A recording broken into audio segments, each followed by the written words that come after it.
What is this garbage you're watching? I want to watch the news. Are you making headway at least? This is the news.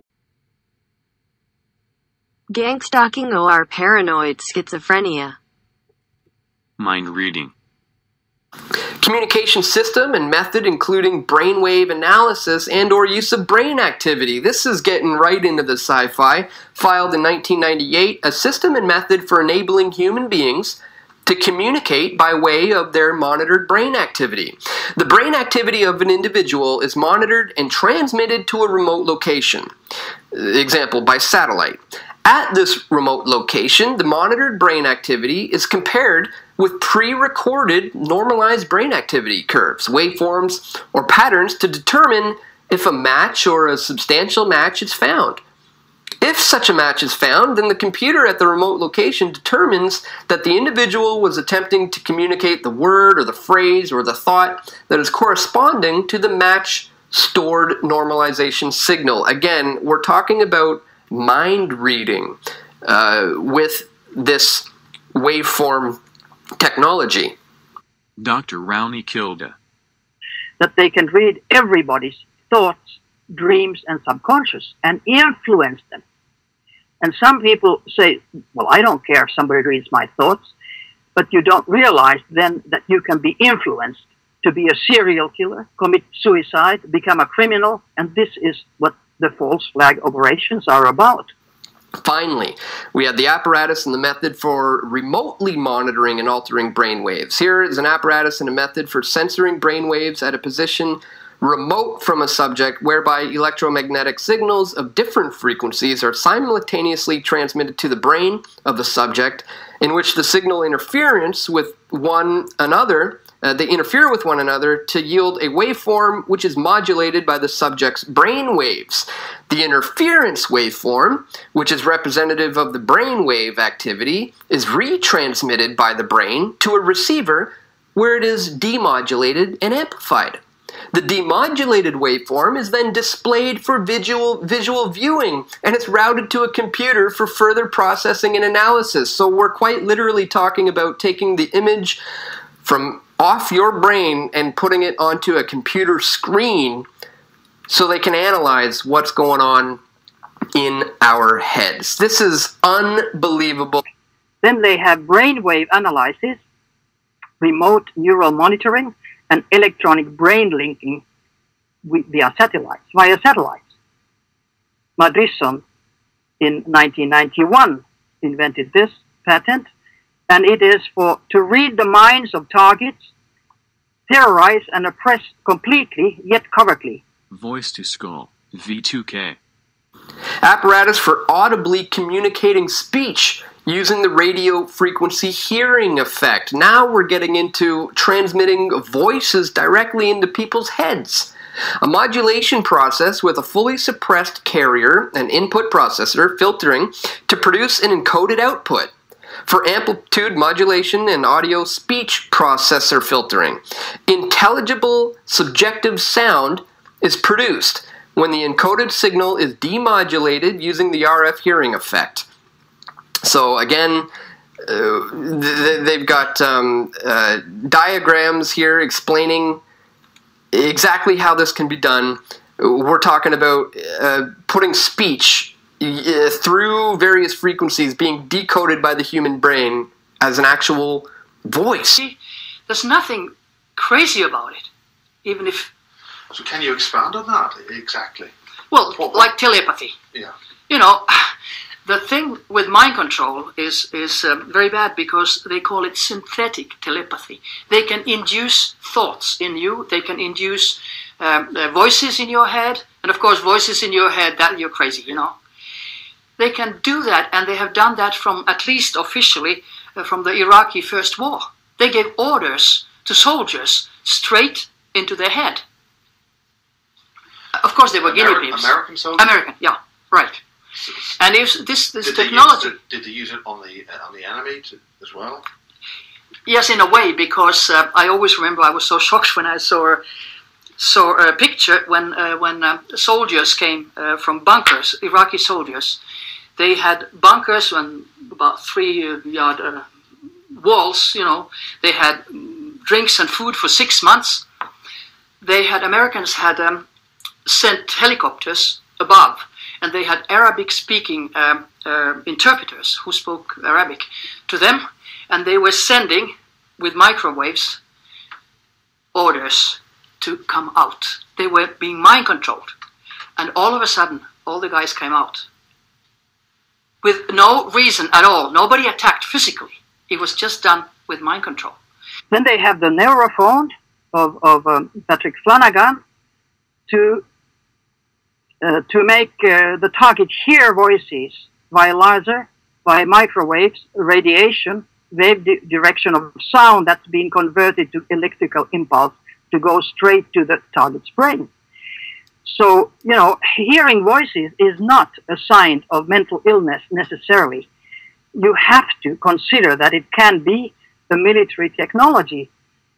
And this is the greatest, I would say, insult to medical doctors, that we are not taught this.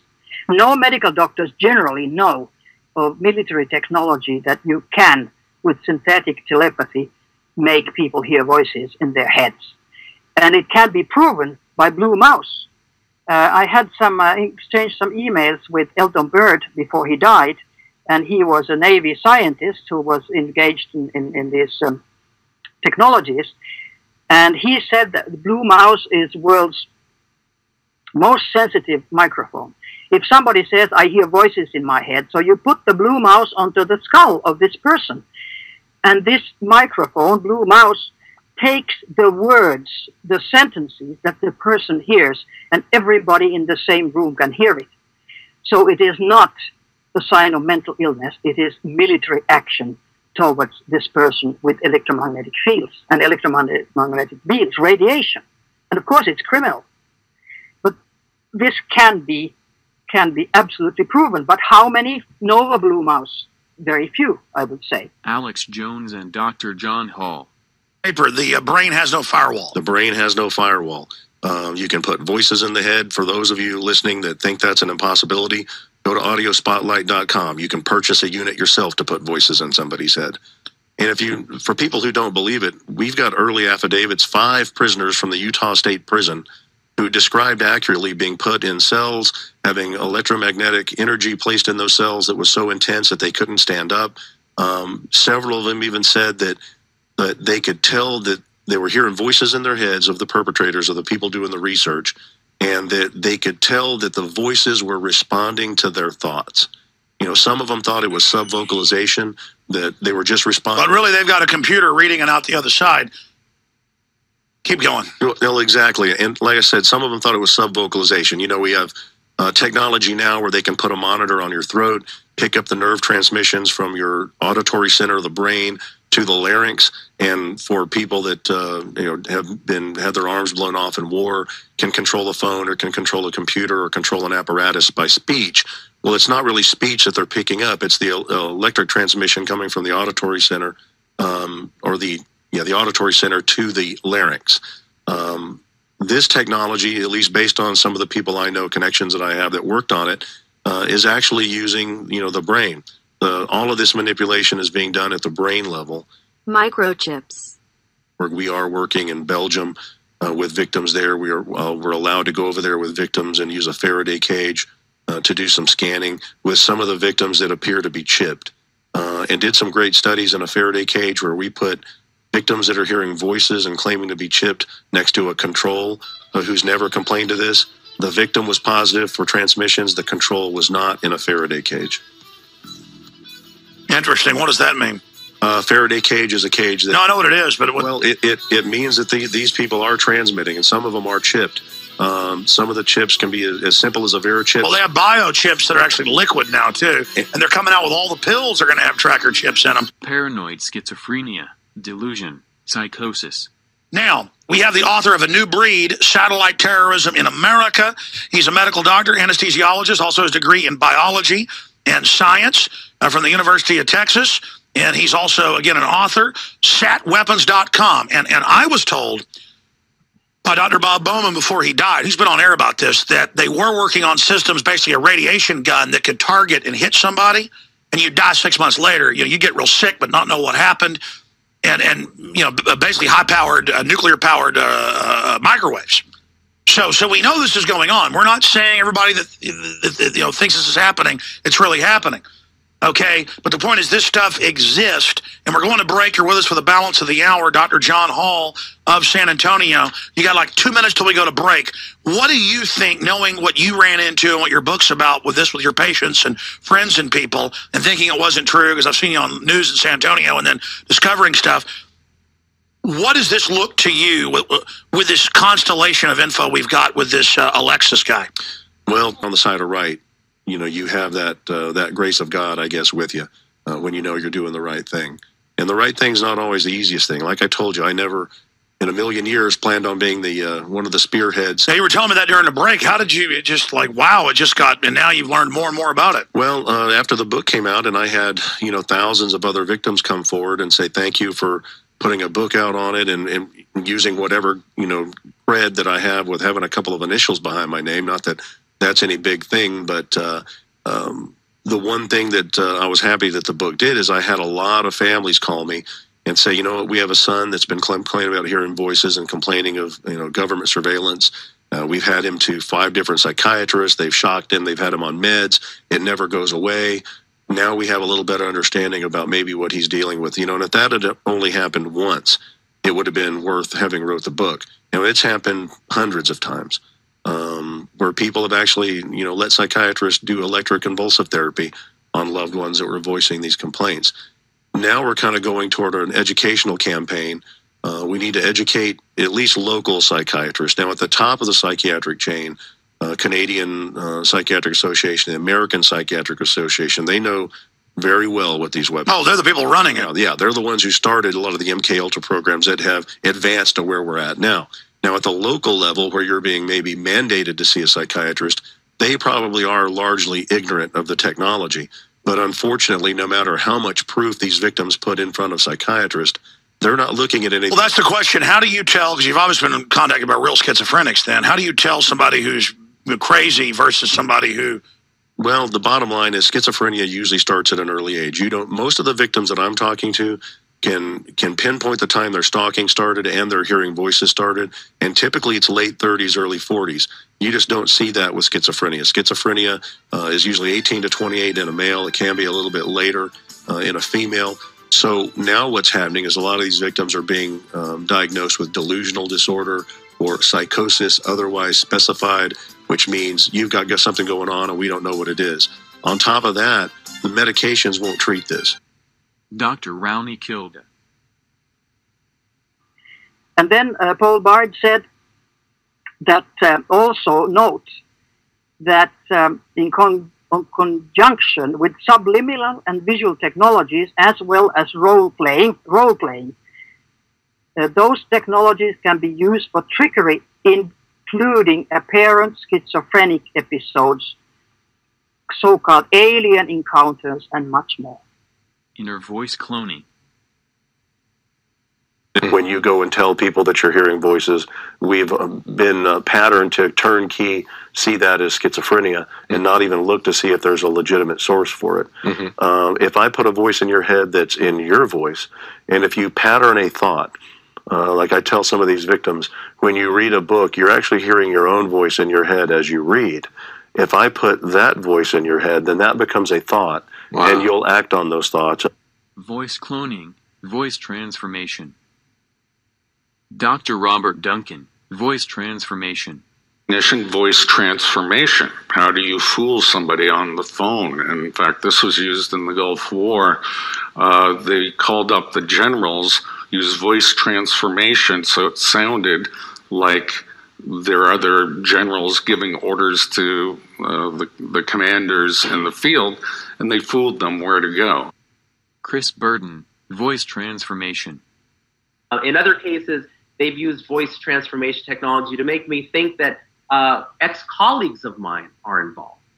And that was particularly scary because for a period of months, they made me believe, tried to make me believe, that my ex-colleague of mine from CompuCom Systems, a very important person there, was brought into the torture to try to help me get through it.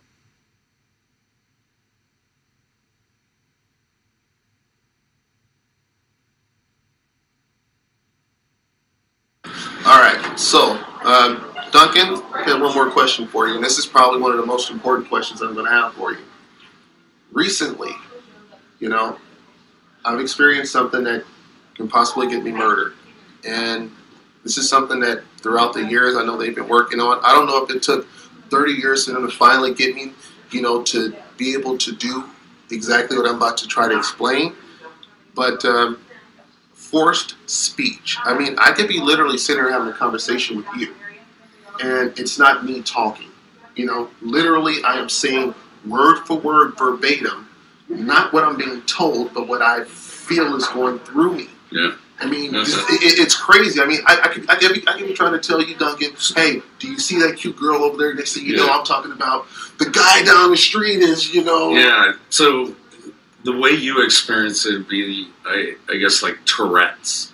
Almost like you can't control what is coming out of your mouth. And it's not what's in your thought processes, but you're speaking somebody else's verbiage. And yes, it does take a long time for that usually to occur, because remember, your brain's been mapped out. Mm-hmm. And so they've mapped out your audio cortex. You're cloned with another person or a machine. And so pretty soon the brain will bypass your cerebral cortex and be able to shoot out vocabulary that you have no intention of saying. And it's, I hate to say it, it's pretty common with most TIs. So research. I'm not the only TI who's... No, not even close. No, there are a lot of them. There are a lot of them.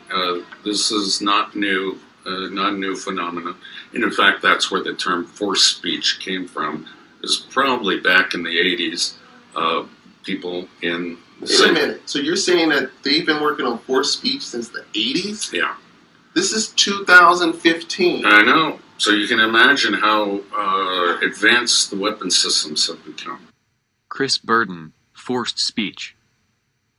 I was in Palo Alto, and they were revealing all of these technologies, forced speech, and they do it in gradual steps, because they're always trying to make you think that you've been exposed to everything the technology can do, but you never are. They're revealing these things in graduated steps so they can maximize the terror and the fear in you. So imagine sitting there one day and then someone just starts speaking through you, and that's what happened to me. I was just sitting there in my house in Palo Alto, the place that I was renting a room in, and all of a sudden the voice said, "Hi, Chris, this is Joe." And it was my cousin Joe's voice coming through me. Mm-hmm. And it was lower than I speak. Mm-hmm. And while they went through the forced speech, they demonstrated how it can lower your voice an octave or more, lower than how you normally speak. So that's what these technologies can do, and they can manipulate you in all sorts of different ways.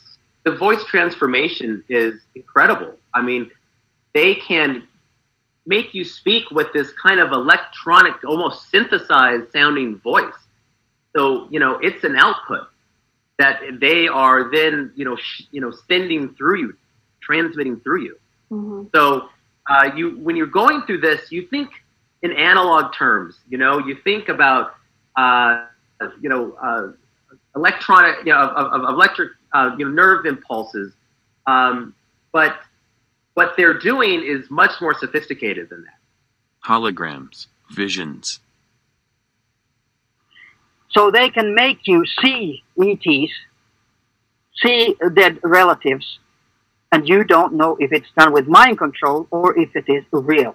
And that's why they are confusing it, because there are absolutely real contacts with ETs and real contacts with the energy of the dead, but they can also be simulated by mind control, and people can be confused. Thoughts and feelings. thought transmission unit sends modulated electromagnetic wave beams to human receiver to influence thoughts and actions without an electronic receiver. This one filed back in 2002. A thought transmission unit sends modulated electromagnetic wave beams over long distances to a human receiver to influence the thoughts, actions, or perceptions of the organism, with or without their consent, but without them requiring electronic receiver. This is absolutely phenomenal technology being filed for patents back in 2002. Moving on, we have electronic fringe field generator for manipulating nervous systems, filed back in 1998. Apparatus and method for manipulating the nervous system of a subject through afferent nerves modulated by externally applied weak fluctuating electronic fields tuned to certain frequencies, such as to excite a resonance in neural circuits. Depending on the frequency chosen, excitation of such resonance causes in human subjects relaxation, sleeplessness, sexual excitement, or the slowing of certain cortical processes. So again, this is quite literally using these frequencies to affect our nervous system in such a way that will make us feel various feelings depending on what they tune these frequencies into and how they want you to feel. When they blast electromagnetic fields, so it goes through all of Europe. And do you think that's a form of mind control? Oh, it can be used for mind control, of course, like HARP. And that is the danger, because people know nothing about mind control. They don't know that your thoughts can be changed, your attitudes, your feelings. If you love somebody, somebody sitting at a computer, even through satellites, can say, okay, let's make it opposite. And you start just detesting the person who you love. You can't be in the same room, you know, you feel uncomfortable. I think this is terrible, because you're making people into biological robots. Yeah. Why? Access to high-level government stuff. The question is, why are they doing it? Or is it, what's the point? You know, from after the book came out, and then now after talking to about 5,000 or 6,000 other victims, and globally and here, it appears to be experimental. Like the harassment is being done as a larger form of experimentation. If you look back at the original mind control studies of MKUltra and MKSearch, the victims were almost always nobodies that lacked the financial or political clout to do anything about the victimization. Mind control research has been ongoing in this country by all of the intelligence agencies and the DoD since the 50s. Advances in technology, satellite technology, and RF technology have allowed the lab to be taken out of the laboratory and into society. The long-term goal, we feel, of this targeting is to see what the mass effects are on a large group of population, with probably an eventual use of this technology on a global population for control. What not to do? Things that a target probably shouldn't do once they realize they're being targeted is try to convince people of your targeting that are already non-believers. The whole goal of targeting is to eventually get you in front of a psychiatrist to draw a schizophrenic or delusional diagnosis. What most of the human rights organizations are recommending now is that if you feel you're being targeted, first try to communicate to them to get pointers and advice on who you can talk to and who you shouldn't. As stated before, one of the main goals with this targeting is to get you to call the police over and over with complaints that can't be proven, which will eventually land you in front of a psychiatrist who usually won't listen to or look at any of the research or articles you bring in, but will be looking to give you a psychiatric diagnosis. Once that diagnosis is given, typically the police won't respond to any further targeting, which may escalate after you're diagnosed. What we can do about it? We can do about it. Number one is awareness. As long as people don't know, they can be just slaughtered silently with silent weapons of war. Incoming voice detection. So, you know, hearing voices is not a sign of mental illness necessarily. You have to consider that it can be a military technology. And this is the greatest, I would say, insult to medical doctors, that we are not taught this. No medical doctors generally know of military technology that you can, with synthetic telepathy, make people hear voices in their heads. And it can be proven by Blue Mouse. I had exchanged some emails with Elton Byrd before he died, and he was a Navy scientist who was engaged in these technologies. And he said that the Blue Mouse is the world's most sensitive microphone. If somebody says, I hear voices in my head, so you put the Blue Mouse onto the skull of this person. And this microphone, Blue Mouse, takes the words, the sentences that the person hears, and everybody in the same room can hear it. So it is not a sign of mental illness. It is military action towards this person with electromagnetic fields and electromagnetic beams, radiation. And of course it's criminal. But this can be absolutely proven. But how many know of Blue Mouse? Very few, I would say. You will, of course, obviously have looked into whether or not we have the mental strength to push back against it, do we? Yeah, actually, you do, and and that is how I teach most targeted individuals to escape it. It's real tempting to lay there and communicate back and forth with the voices. It's essentially synthetic telepathy. So not only are they putting voices in your head, they're hearing your answers back by thought. So as long as they keep that entrainment, then you're actually able to be found on the grid and attacked with the weapon system. If you can block, learn to ignore the voices and not respond back, which takes a lot of self-control and a lot of self-mind control. If you can block that, then that you're not able to be tracked on the grid, and then the targeting of with the weapons actually stops or lessens. The risks of exposing gang stalking. Let's ask John about Dr. Rowney Kilda. She researched this, or he, yeah, she, and she knew she would be murdered by them, and she actually was. What do you make of her case, if you know about it?